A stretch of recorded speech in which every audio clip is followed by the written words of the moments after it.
qui c'est qui est présent? Donc Anis, Sola, Lalane, Pauline, Margot, Martial, Mathias, Raphaël, Ryan, Sophie. Ah, Eden arrive. Moi aussi, Madame Guillaume. Oui, attendez, je ne suis pas descendue encore jusqu'au bout, c'est pour ça. D'accord, vous allez. Jeanne. Alors ensuite. Ah oui, non, c'est bon, peu à peu, les gens arrivent. Léo, Madame? Luna. Oui? Alors en fait, Adrien est là, mais en fait, il n'a pas accès à Zoom. Alors du coup, on a fait un partage d'écran, enfin par un autre intermédiaire. Du coup, il voit le cours, mais il est pas D'accord. ici. Et pourquoi il n'y a pas accès? En fait, il a tenté plusieurs fois, mais Ah ouais, c'est voilà. bizarre. D'accord. Ok, très bien. Parce que c'est vraiment le plus simple. C'est pour ça que je l'utilise comme outil. Alors, bon, c'est bon, vous êtes 25 parce qu'il va y en avoir 2 ou 3. Donc, ce qu'on va faire cette séance-là, c'est qu'on va continuer le cours sur l'Afrique. Donc, vous êtes censé avoir quelques notions de base sur les grandes aires géographiques, donc comment dire, Afrique, Amérique et Asie. Donc, on a fait l'introduction, on a posé une question. Bonjour madame. Oui, Bonjour. bonjour. Ah Vous avez une question, Jeanne? Non, non, je venais juste vous dire bonjour. D'accord, très bien, bonjour. Et donc, on a vu que l'Afrique était à la fois entrée dans la modernité et en même temps qu'elle dépendait fortement des puissances occidentales et qu'il y avait plusieurs Afriques. Tous les États n'en étaient pas au même stade de développement et que même au sein des États africains, il y avait de fortes disparités, de fortes inégalités. Toujours, pensez bien en géographie, mais c'est un raisonnement qui vous aidera pour tout le reste, hein, quel que soit ce que vous allez faire. C'est toujours raisonner en termes d'échelle. D'ailleurs, ce terme d'échelle, vous pourrez l'utiliser dans le monde de l'entreprise, si vous êtes ingénieur, etc. etc. D'accord? C'est un terme qui est un terme géographique, mais qui s'utilise, qui a de nombreuses applications. Voilà. Donc, on s'était arrêté ici, je crois, à l'introduction. Alors, on va donc commencer. Je crois, je ne sais plus si on avait fait la première partie. Quelqu'un me rappelle ou pas? On avait commencé cette image ou pas? non. Un continent en retard de développement, je ne me rappelle plus. On a fait que la toute première diapo, les 3 premières diapos plutôt. Les 4 premières, ça c'est sûr, Les parce que 4 je vous avais montré, vous aviez, regardez celle-là, la 4e, vous aviez comment dire, analysé l'image en montrant qu'il y avait bien 2 espaces, la partie ghetto de pauvres et l'autre ghetto de luxe. Donc ça c'est sûr, on s'est arrêté là. On avait fait une problématique, et je crois qu'on en était ici. Et donc, ce qu'on va voir, donc il y a 3 parties, comme toujours, dans ce très court chapitre. Une partie sur les défis, les retards du développement dans différents domaines, économiques, politiques, etc. Ensuite, il y a une partie qui est l'insertion dans la mondialisation. Et puis, une partie, on va classer des espaces où, en fait, je vais vous faire défiler le croquis. Donc, normalement, on doit avoir fini mardi prochain. Donc là, on est en train de montrer que l'Afrique est confrontée à des défis et des insécurités. La première insécurité, moi je vous demande toujours de mettre le plan. Voilà, d'accord, vous mettez toujours le plan et puis moi je mettrai le diaporama et le cours qui est très très dense mardi prochain. Donc à milieu ou fin de parcours. Donc, ou même ce week-end je le mettrai. Voilà. Donc un continent en retard de développement, un continent qui connaît de nombreuses insécurités. Alors, si vous regardez ce croquis, pardon, excusez-moi, schéma, c'est beaucoup plus simplifié. Et puis, il n'y a pas d'échelle, pas d'orientation, pas de respect des formes, etc. Quels sont les défis auxquels est confrontée l'Afrique? Alors, en matière de développement, regardez juste la légende à chaque fois. Hein.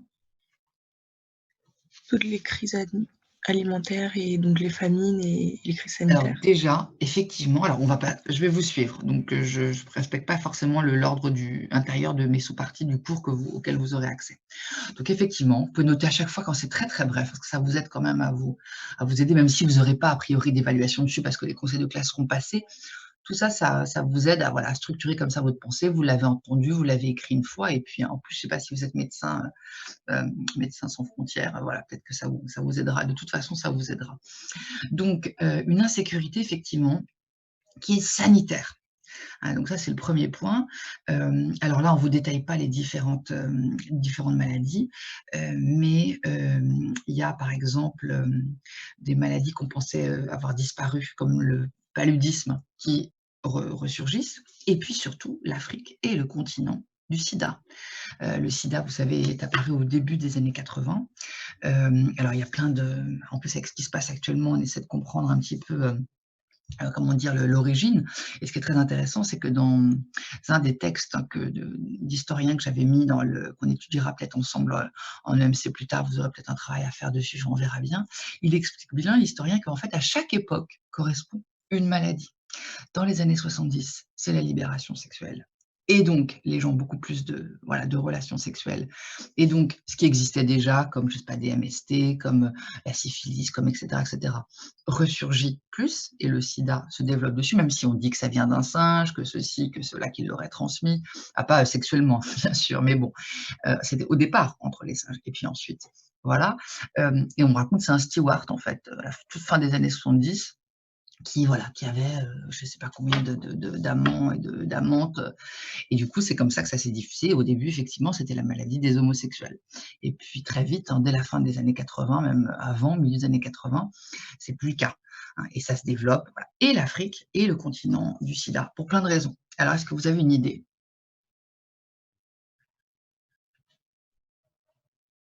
Alors, personne n'a une idée? Pourquoi ça en a? Oui? Bah, Pardon? parce qu'il y a pas Théo? de prévention et il y a Alors déjà, je vous interromps parce que ce que vous dites, c'est très important. Effectivement, il n'y a pas de prévention. C'est-à-dire que on pense que en fait, ça ne touche, enfin plus maintenant, mais ça s'est surtout développé dans les années 90-2000, ça ne touche que ceux qui sont la maladie des honteux, si vous voulez, des homosexuels. Et puis dans certaines traditions, etc., on ne peut pas être homosexuel, c'est trop la honte, etc. Et donc du coup, on ne se sent pas concerné. Et donc il n'y a pas de prévention sur le fait que ça peut se développer autrement que par des rapports homosexuels. Ensuite, autre raison, alors, qui ne sont pas le cas aujourd'hui, mais des gens qui ont attrapé par exemple le sida il y a 10 ans et qui sont malades, oui. Peut-être pour la contraception, parce que ça Alors, coûte quand même de Ils l'argent. ont, tout à ils ont fait. moins de moyens pour se les Tout à payer. fait, tout à fait. Ouais, Et justement, aussi. vous allez retenir une phrase choc.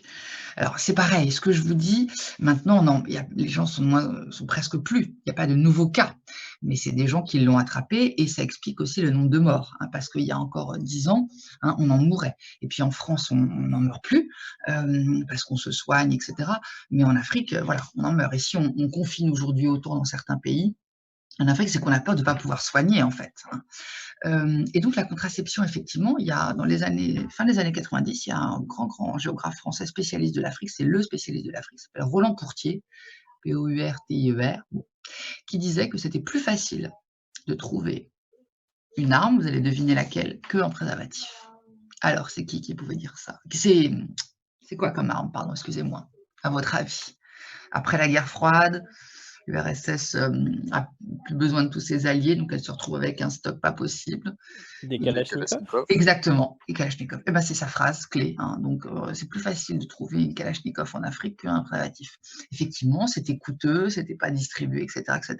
Donc, tout ce que je vous dis, c'est vrai que c'est plutôt ça a presque 20 ans déjà. Mais en même temps, ça explique aujourd'hui le nombre de cas de gens touchés et le fait qu'il y ait eu des morts à cause de ça.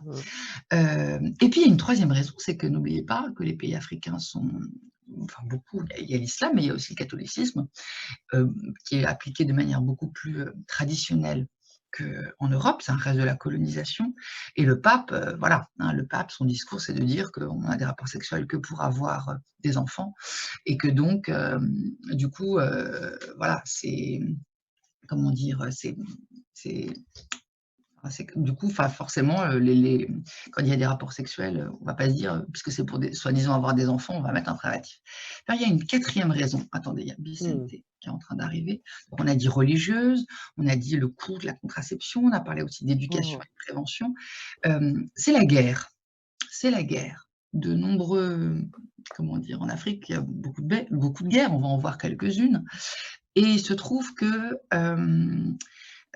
dans les années 90-2000, par exemple en RDC, donc République démocratique du Congo, c'est dans le centre de l'Afrique. Attendez, je vais peut-être essayer de le mettre comment dire, mon diaporama en entier, parce que là, vous voyez moins.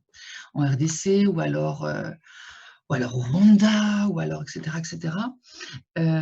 Quand il y a des soldats qui font la guerre dans un village et qu'ils violent des femmes, on dit que le viol est une arme de guerre, ça depuis 3000 ans, les soldats ou les hommes ne vont pas dire « Attends, avant de te violer, je mets un préservatif ». Et du coup, c'est pour ces 4 raisons que le sida s'est développé énormément en Afrique.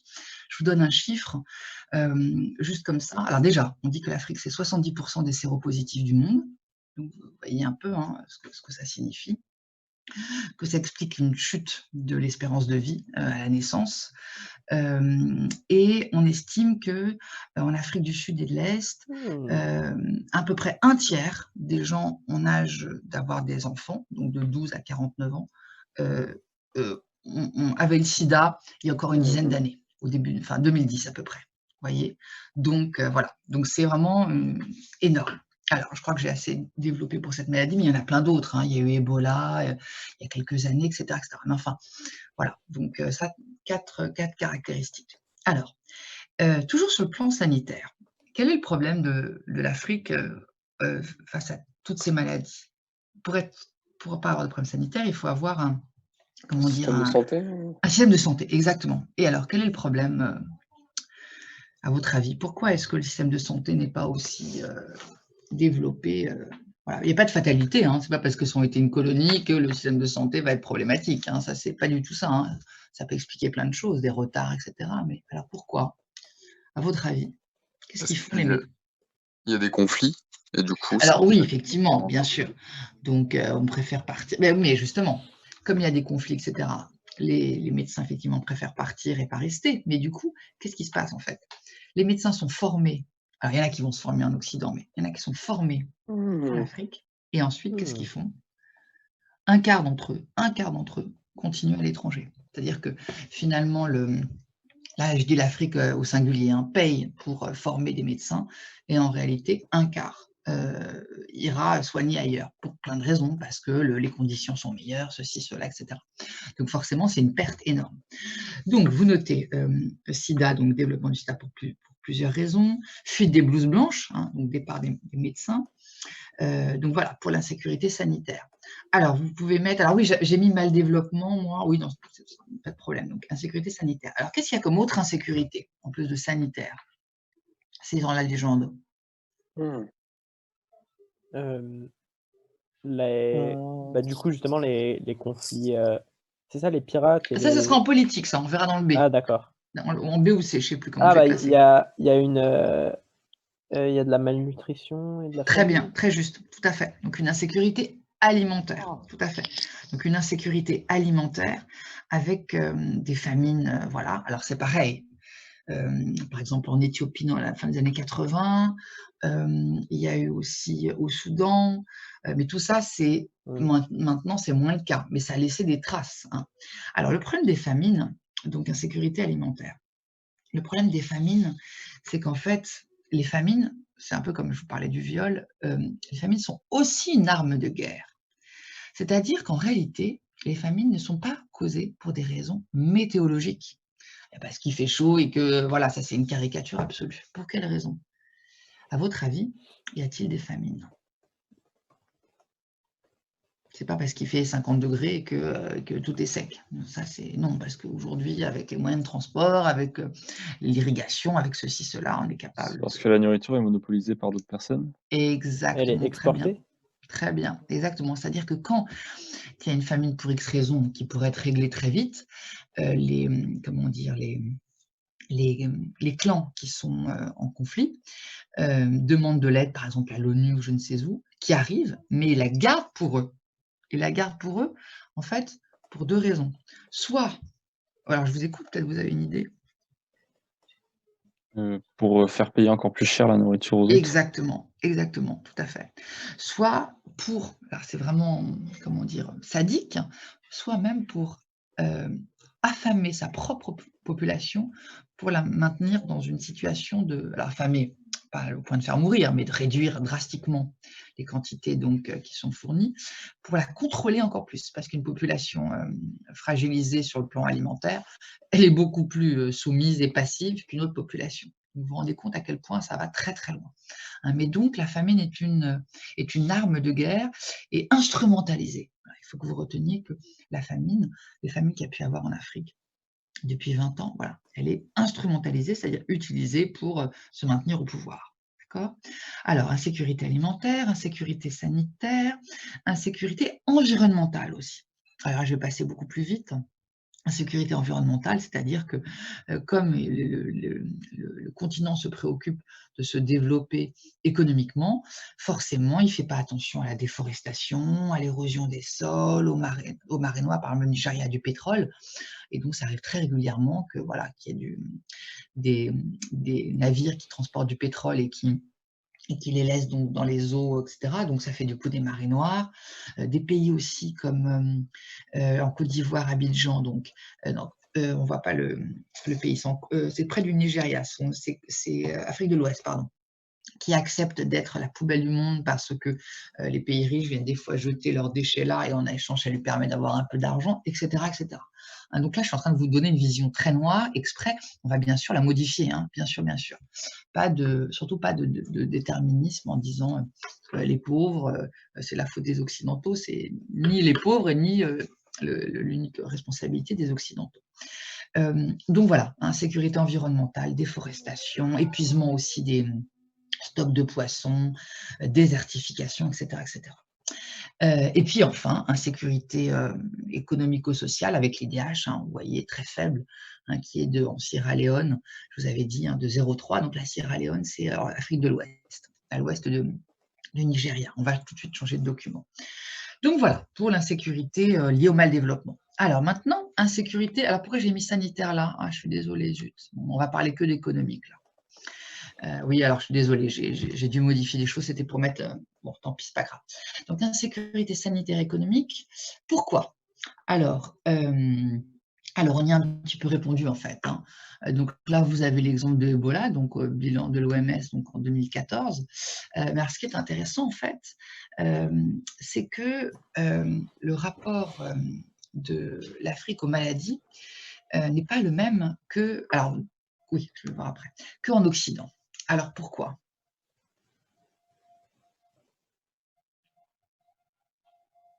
Pourquoi, à votre avis? Vous n'avez pas une idée?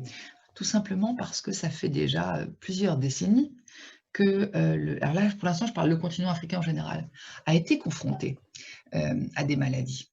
Et donc du coup sa gestion, elle est beaucoup plus... comme elle est beaucoup plus vulnérable. Ce terme de vulnérable, il n'a pas un sens psychologique pour décrire l'état comment dire, affectif de quelqu'un. Hein, la vulnérabilité d'un espace, c'est qu'il est beaucoup plus exposé, d'accord, à certains cas, à certaines situations. Et donc, en fait, entre le sida, entre Ebola, entre aussi des catastrophes environnementales comme, je ne sais pas, moi, il y a pu avoir aussi, par exemple, RDC, c'est zone intertropicale, donc il pleut beaucoup, donc il y a pu avoir voilà, des catastrophes comme ça, c'est inondations et autres, d'un espace qui est le rapport à l'eau, par exemple, hein, puisque tout le monde n'est pas raccordé à l'eau, je crois qu'on estime qu'il y a plusieurs millions de personnes qui n'ont pas accès à l'eau courante, donc ça veut dire qu'il faut qu'ils se déplacent, etc., etc. Ou même les pays qui ont trop d'eau, comme la RDC, arrivent mal aussi à la gérer. Mais donc il y a une habitude, une accoutumance.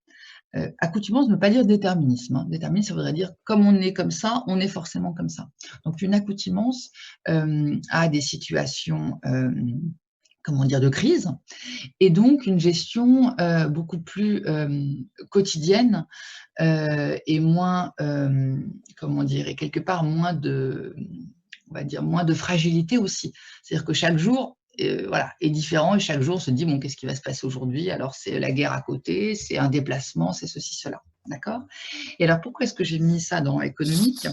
Parce qu'il faut regarder justement avec la carte de droite des réseaux ferroviaires fragmentés.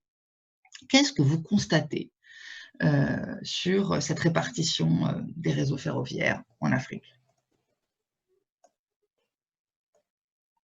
Où sont-ils situés? Est-ce qu'il y en a une densité égale? Non, ils sont situés plus sur les littoraux. Exactement. Et Oui. après, le seul endroit où il y a vraiment une consistance, c'est au niveau de l'Afrique du Sud. Très juste, très très juste. Ça, par contre, c'est d'un héritage de la colonisation. C'est-à-dire que les pays colonisateurs, donc la France et l'Angleterre essentiellement, un peu le Portugal, qui avait donc l'Angola et le Mozambique, ont construit des voies de chemin de fer qui menaient tout le temps à des ports. Pourquoi? Parce qu'il s'agissait de prendre des matières premières qui pouvaient les intéresser, du bois, du caoutchouc, je ne sais quoi, pour les amener au port en question et ensuite transporter ces matières premières en Europe. Et donc les Occidentaux, c'est vrai, ne se sont pas du tout préoccupés de mettre en place des industries. Ils n'ont fait que exploiter les richesses. C'est pour ça qu'on parlait d'économie de pillage, pour qu'ensuite ces richesses soient vendues en Europe à un prix évidemment avantageux, et la transformation de ces matières premières, et donc du coup une plus-value dessus, se faisait en Europe. Et donc pendant, voilà, il y a encore 30 ans, il n'y avait presque pas d'industrie en Afrique, sauf effectivement en Afrique du Sud, parce que c'est là aussi qu'il y a une minorité blanche qui est au pouvoir et qui est plus nombreuse et qui en a développé des industries. Mais l'essentiel des pays africains ne se contentent dans leur économie que d'exporter un ou deux produits. Donc l'insécurité économique, donc là pour le sanitaire, c'était plutôt pour le A, hein, excusez-moi, j'ai mis Ebola là, j'aurais dû le mettre là, mais c'était pour que ça tienne sur une seule image, mais là voilà, on n'est plus sur l'insécurité économique. Donc ce qui explique le fait que l'Afrique soit à l'écart de la mondialisation, là c'est une raison pardon, historique, c'est que les pays africains ont des économies de rente. Rente comme un rentier qui vide ses appartements et qui fait rien et qui les vend juste, qui les loue, excusez-moi. Et c'est l'argent que ça lui rapporte qui lui permet de vivre. Alors, ce terme d'économie de rente, vous le connaissez. On l'a utilisé quand?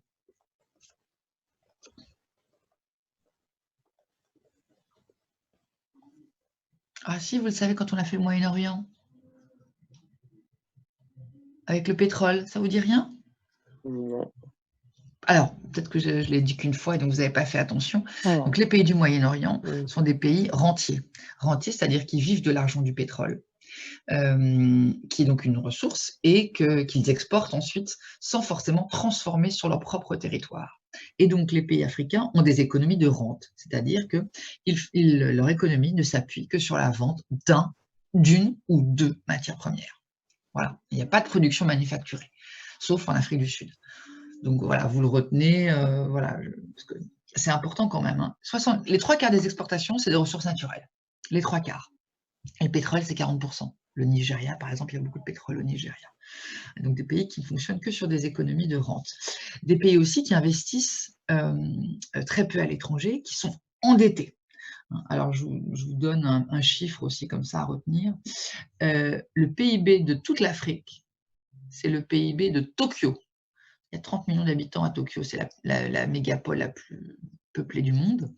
Voilà, donc 1 milliard de personnes en Afrique, PIB, donc produit intérieur brut, c'est-à-dire les richesses produites à l'intérieur de l'Afrique. Donc attention, hein, les richesses produites à l'intérieur de l'Afrique, c'est par les entreprises en Afrique. Si par exemple il y a des entreprises africaines qui, comment dire, qui se sont délocalisées à l'étranger, ça compte pas. Hein.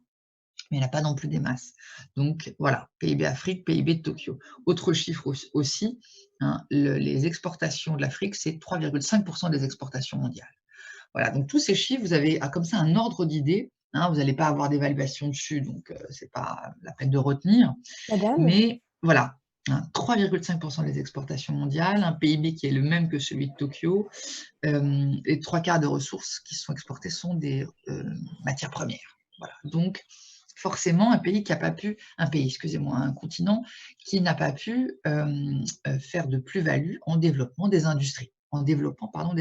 Donc une insécurité économique. Et enfin maintenant, on va voir insécurité politique. Insécurité politique, l'héritage historique des traites,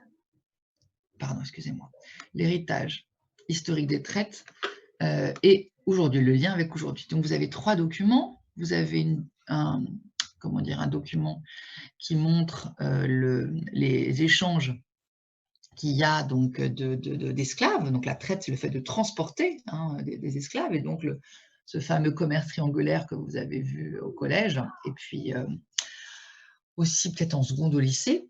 Et puis une autre carte qui montre les échanges commerciaux. Donc c'est 2012 parce que ça doit être extrait d'un manuel scolaire et les manuels que vous avez, ils ont été faits en 2012. Voilà, l'année prochaine, c'est fini, c'est l'autre programme. Et puis la part des exportations de l'Afrique, voilà, donc en 2014, un peu plus récent. Alors, les traites. Nous, on a parlé de la colonisation tout à l'heure pour expliquer le retard de l'Afrique en matière, on va dire, économique. Les traites. En quoi les traites ont-elles pu contribuer comment dire, à retarder le décollage de l'Afrique?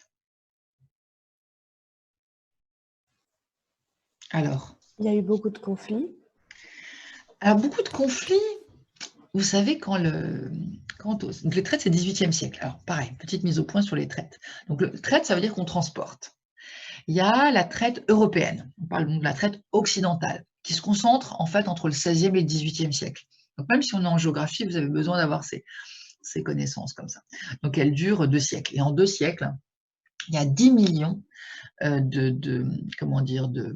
d'hommes qui sont transportés, dont certains, bien sûr, meurent. Mais 10 millions voilà, d'Africains qui doivent quitter leur continent pour aller en Amérique. D'accord ? Mais avant, il y avait une autre traite qui a fait autant de déplacés, qui concernait aussi les Africains, mais donc 10 millions, mais qui, comme elle est beaucoup plus étendue dans le temps, a été moins connue.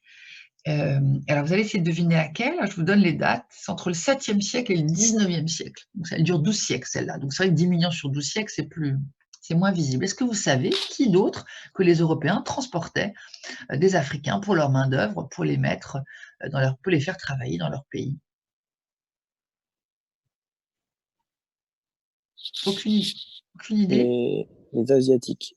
Alors, pas les Asiatiques, non. Alors, ça dépend ce que vous entendez, parce qu'asiatique, c'est immense. Donc, qui en Asie, plutôt? Voilà, qui en Asie? Je sais pas. Peut-être la Russie ou... Non. Ah non, c'est trop loin. C'est effectivement en Chine, Asie, mais vous n'y allez pas penser. Non, pas la Chine, non. Non, c'est pas si loin en Asie. C'est pas l'Iran. Alors, vous approchez. Alors, en fait, c'est pas l'Iran, non, mais c'est au Moyen-Orient, les Arabes. Les Arabes d'Arabie, en fait. Il y a une traite, donc qu'on appelle la traite orientale, des Arabes, donc d'Arabie, donc c'est bien l'Asie, effectivement, la péninsule arabique, qui vont chercher en Afrique des esclaves, qui les transportent et qui les ramènent, effectivement. À cette traite arabe d'Arabie, on peut aussi joindre la traite transsaharienne, mais pour aller en Afrique du Nord, donc cette fois-ci, c'est les Arabes de l'Afrique du Nord, donc dans ce cas-là, c'est intra-africain. Effectivement, c'est des Arabes donc d'Afrique du Nord qui vont chercher, au-delà donc du Sahara, des esclaves pour les faire travailler. Cette traite, donc elle a duré 12 siècles, elle a fait autant de cas de déplacements. Et il y a une quinzaine d'années, il y a un historien français, Pétré Grenouillot, qui s'appelle, qui travaille sur la traite occidentale et qui a montré qu'il y avait autant de déplacés en Afrique, par les Arabes, que par les Occidentaux. Et il a démontré, chiffres à l'appui, etc. Et il a été extrêmement critiqué. Pourquoi, à votre avis, alors là, je fais une toute petite parenthèse, je sors un peu du sujet, je vais revenir après à la traite. Voilà. Mais bon, c'est intéressant aussi que vous ayez des fois conscience un peu des enjeux historiographiques, c'est-à-dire des discussions par rapport à l'analyse de l'histoire. Pourquoi, à votre avis, il a pu être critiqué? Qu'est-ce qu'on a pu lui reprocher? D'avancer ces chiffres, de comparer dans quel but? Peut-être un peu des propos racistes ou je sais pas. Alors, pas raciste, mais vous approchez, je pense que vous vous approchez, vous avez senti le truc, si je puis dire. Ça permet de quoi, le fait de dire, il n'y a pas que les Occidentaux, il y a aussi les, et c'était même avant. C'est aussi peut-être pour défendre les Occidentaux. Quelque part. Exactement. Alors, pas défendre, mais on l'a accusé, en tout cas, de justifier, du coup, ainsi, la traite occidentale, qui serait venue après, et qui n'aurait pas eu le monopole de cette traite. Voilà. Est-ce qu'il y en a qui connaissaient cette traite donc soit on parle de traite transsaharienne quand ça va d'Afrique du Nord, arabe d'Afrique du Nord au sud, soit traite orientale quand c'est l'Afrique de l'Est vers l'Arabie. C'est la même, hein. Enfin c'est la même, je veux dire, non, mais c'est la même période et c'est voilà, on recoupe ces deux traites ensemble parce que dans les deux cas, ce sont les Arabes qui ont commencé au 7e siècle. Est-ce que vous en avez entendu parler déjà? J'ai pas Non. l'impression. Oui, mais Pas très l'impression. peu. Oui? Oui, Jeanne? Pardon? Non, vous n'en aviez pas entendu parler? Mais en tout cas, voilà, il a été critiqué en disant, ben voilà, il veut justifier, il veut légitimer la traite occidentale en disant, les Occidentaux, c'est pas les seuls, c'est pas de leur faute, c'est pas ceci, cela. Je sais pas ce qui l'animait, mais je pense pas. Il fait juste il fait aussi un travail d'histoire pour montrer qu'il faut mettre toujours en perspective. Il n'y a pas que ça. Il y a aussi avant d'autres, voilà, d'autres traites. Alors, cette traite, donc vous la connaissez, hein, c'est alors quelqu'un me le dit à ma place, là, parce que c'est pas très compliqué. Alors, qu'est-ce que vous connaissez de cette traite qui est liée au commerce triangulaire, en fait? Ah, il y a quelqu'un qui est parti, c'est ennuyeux ce que je raconte. Bon. Alors, qu'est-ce qui se passe en Afrique? En Europe, pardon, les Européens, qu'est-ce qu'ils vont faire? Ils vont... Ils vont Récupère les descendre matières en Afrique. premières d'Afrique. Oui. Donc, ils vont chercher... Des Africains. Voilà, la main-d'œuvre africaine, parce qu'on a testé au XVIe siècle la main-d'œuvre des Indiens d'Amérique qui a été décimée par les maladies que les Européens ont apportées, comme la variole au XVIe siècle quand ils sont venus s'installer. Et les Européens ont été habitués à ces maladies, donc ça ne les touchait pas, mais les Indiens, eux, en sont morts, ou alors aussi, ils n'arrivaient pas à tenir dans les plantations. Donc, on a estimé que la population noire était beaucoup plus résistante. Et vous savez, c'est très intéressant parce que ce cliché de la résistance en sens de physique noire, elle perdure lors des guerres. Première Guerre mondiale, par exemple, c'est les soldats africains donc, qui sont aux premières loges des combats quand on va les chercher, hein, la force noire, donc 500 000 hommes. Je parle pour l'Angleterre et la France. Alors que les Asiatiques, les Indo-Chinois, etc., ils étaient plus à l'arrière en train de, je ne sais pas moi, de porter des choses dans les usines, etc., parce qu'on disait que leur constitution était pas aussi forte que celle des Africains. Donc les Européens vont les chercher. Ils vont d'abord, vous avez vu sur la carte, sur la partie, la côte ouest de l'Afrique. Hein, c'est là surtout qu'il y a eu beaucoup de prises, hein, comment dire, d'esclaves. Et puis ensuite, ils les amènent effectivement donc en Amérique du Nord et en Amérique latine. Et ils travaillent sur des plantations. Donc là, qu'est-ce qu'ils cultivent? Le coton. Voilà, coton, café, cacao, et c'est vendu en Europe. Sauf que ce n'est pas aussi simple que ça. Les Européens, ils ne peuvent pas faire ça tout seuls. Attendez, il y a Louise qui était partie, je dois rien mettre. Ils ne peuvent pas faire ça tout seuls. C'est-à-dire qu'ils vont chercher, quand ils vont chercher les esclaves, et ce n'est pas tout seul qu'ils vont arriver sur les côtes africaines en disant « Allez, voilà, on fait des razzias ». Bon, il y en a eu. Mais il y a aussi des liens avec des intermédiaires africains, avec des chefs africains pour qui c'est un moyen, en disant ça, j'excuse rien du tout, hein, je suis juste en train d'expliquer, pour qui c'est un moyen de se débarrasser de concurrents, de ceci, de cela, et surtout, les Africains acceptent en échange ce qu'on appelle les babioles. C'est en fait des bijoux, de la verroterie, de l'alcool aussi, d'Europe. Donc voilà comment ça fonctionne. Mais du coup, ça explique plusieurs choses, cette traite, pour arriver à aujourd'hui. C'est que d'une part, il y a eu des comptoirs européens, des escales, des îles, etc., où se faisait le marchandage, qui ont été très tôt européanisés. Ça explique aussi le fait que certaines parties soient un peu plus vides de l'Afrique, parce que du coup, il y a eu moins d'hommes, donc moins de femmes, donc moins d'enfants, et voilà, il a fallu des générations avant que ça se rétablisse. Puis ça explique aussi la mémoire, hein, du rapport chez les populations africaines à l'occidental, si vous voulez. Et ce qui est terrible, c'est qu'en fait, en théorie, pendant la traversée, ils étaient censés, alors pareil, je sors une seconde du cours, là, pendant la traversée, à ce qui paraît, ce que disent les historiens, c'est qu'il n'y avait pas de tuerie, de violence plutôt, parce qu'il fallait pouvoir les vendre cher ensuite aux planteurs.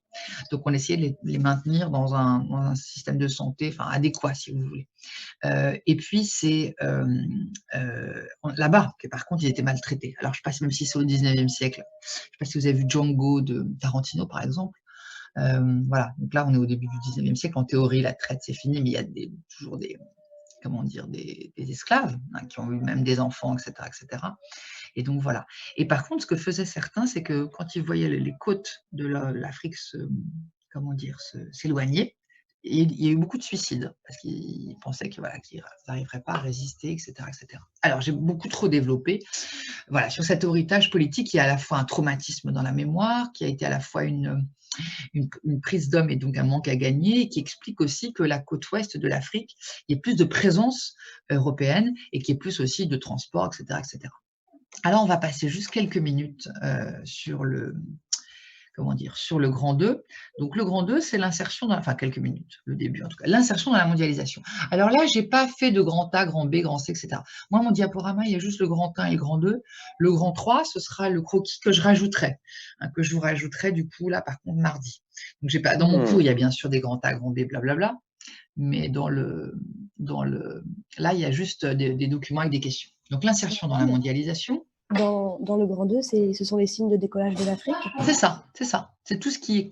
On a vu dans le grand A un tableau plutôt négatif, mais bien sûr, on commence par ce qui est négatif pour terminer par ce qui est positif. Et, pas terminer, parce qu'après, on va classer les Afriques, mais ça, on fera ça mardi. L'insertion de l'Afrique dans la mondialisation. D'accord? Donc là, il y a 3 points. Dans le cours, vous aurez les 3 points. Il y a l'ouverture à la mondialisation, les pays émergents. Mais bon, l'idée, c'est de voir un peu comment l'Afrique connaît son décollage. Alors, quels sont les pays concernés? Je vous écoute. Quels sont les pays concernés par le décollage économique? Alors là, vous avez la croissance. La croissance, c'est-à-dire que chaque année, le pays voit son économie augmenter plus par rapport à l'année précédente. Ça ne veut pas forcément dire que ce sont des pays riches. Donc en pourcentage? En pourcentage, oui. Mais par rapport à leur PIB. Attention, c'est des pays qui connaissent un décollage. Ça ne veut pas dire que c'est des pays qui sont riches. Limite, l'Afrique du Sud, vous voyez, elle n'y est pas parce qu'elle, ça fait déjà 30 ans qu'elle a décollé. Vous voyez, ou pareil pour les pays du Maghreb. Alors. D'accord. Du coup, Sénégal, Ghana, Côte d'Ivoire. Voilà, donc vous avez Ghana, Éthiopie, donc Côte d'Ivoire, vous avez donc Sénégal, voilà, Tanzanie. Donc il y a effectivement, ce qu'il faut que vous reteniez, on va voir comment après, c'est que certains pays, donc une petite dizaine, ont un taux de croissance de leur PIB de 8% par an. C'est énorme. Même pendant les 30 glorieuses en Europe, c'était 5%. Le Japon, lui, c'était 8%. Alors, quel secteur? Donc là, vous avez l'image de Google. Donc, Google déploie depuis 2013 la fibre optique dans plusieurs grandes métropoles africaines. C'est le projet Linked. Donc, effectivement, pourquoi? Parce que certaines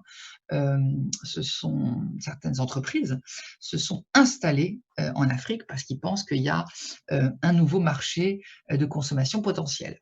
Alors, on va s'arrêter là. On se retrouve dans 20 minutes pour discuter de l'émission. Et donc, si vous ne l'avez pas écoutée, écoutez-la tout de suite. Alors, à tout à l'heure. D'accord, merci. Au revoir, madame. À tout à l'heure. Hmm. À tout à l'heure. Au revoir. Au revoir tout de